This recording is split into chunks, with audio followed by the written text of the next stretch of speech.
Cam Newton has never made a career out of hedging his opinions, and that has been true long after he stopped taking snaps in the NFL. The former league MVP built his public persona on confidence, bluntness, and a willingness to say what others might soften or avoid, whether that comes on his own platform or under the bright studio lights of ESPN. That reputation is exactly why his words tend to travel fast, and why, on a quiet Friday segment of First Take, a few sentences aimed at Notre Dame and Marcus Freeman ignited a reaction far larger than the moment itself. The discussion began innocently enough, framed around news that the college football playoff would remain a 12-team format for the foreseeable future. As conversations about access, conference affiliation, and perceived favoritism unfolded, Notre Dame inevitably entered the frame. The Irish had been one of the most prominent teams left out of the most recent playoff, reopening familiar debates about independence, scheduling, and whether staying unaffiliated carries too much risk in an era increasingly dominated by conference power blocks. It was fertile ground for strong opinions, and Newton did not hesitate to plant his flag. Notre Dame, he said flatly, hasn't been relevant in years. It was a statement delivered with the same confidence that once defined his game, and just as quickly it landed like a match tossed into dry brush.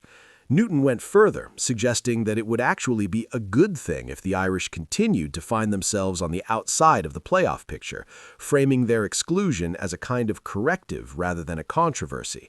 In his telling, the program's stature and perceived privilege have long shielded it from the scrutiny other teams face, and recent seasons under Marcus Freeman had not, in his view, altered that reality. The response was immediate. First Take host Shay Cornett jumped in, pointing out the most obvious and inconvenient fact for Newton's argument. Notre Dame had been in the national championship game just 1 year ago. In the modern era of college football, where relevance is often measured by playoff appearances and title contention, that alone would seem to settle the matter. But Newton wasn't interested in retreating. He doubled down, reiterating that the Irish had not been relevant for years, and in doing so sharpened the line that would ultimately define the exchange. He attempted to clarify his position by carving out an exception that only seemed to underline the contradiction. Take that one national championship appearance under Freeman out of the equation, Newton argued, and Notre Dame fades back into irrelevance. The logic was jarring to many watching, not just because it dismissed a recent title game run, but because it leaned on a kind of rhetorical sleight of hand, subtract the most meaningful evidence of relevance, and then declare the remainder irrelevant.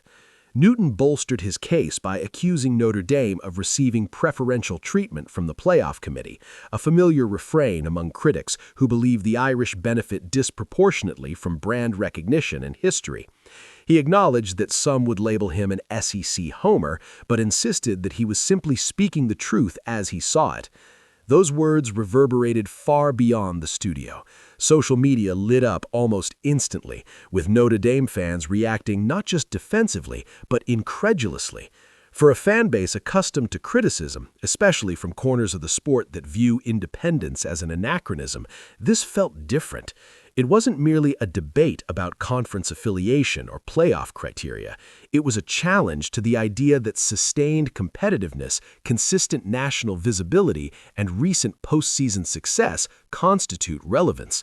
To many, Newton's claims seemed detached from even the harshest statistical realities.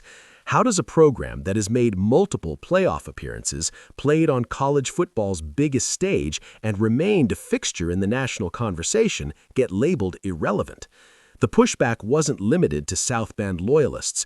Neutral observers and analysts weighed in, noting that relevance in modern college football is often fleeting and brutally selective, but rarely so narrow that a national championship appearance can be waved away as an anomaly.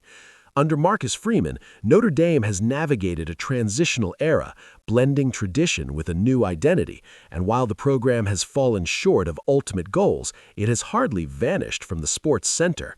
Freeman's teams have been ranked, have won marquee games, and have carried expectations that only a handful of programs shoulder annually. That burden alone is often cited as proof of relevance, not its absence. Newton's comments also struck a nerve because of who he is and what he represents. As a national champion at Auburn and a Heisman Trophy winner, his voice carries the weight of someone who has climbed to the very top of the sport. When he speaks about relevance, he does so from a place of lived experience, and that makes his dismissal of Notre Dame feel more pointed, more personal. Yet it also opens his words to deeper scrutiny. Relevance, after all, is not a static label bestowed once and never revisited. It shifts with context, competition, and perspective. For a player whose own collegiate legacy is inseparable from a single transcendent season, minimizing another program's recent peak resonated as ironic to many listeners.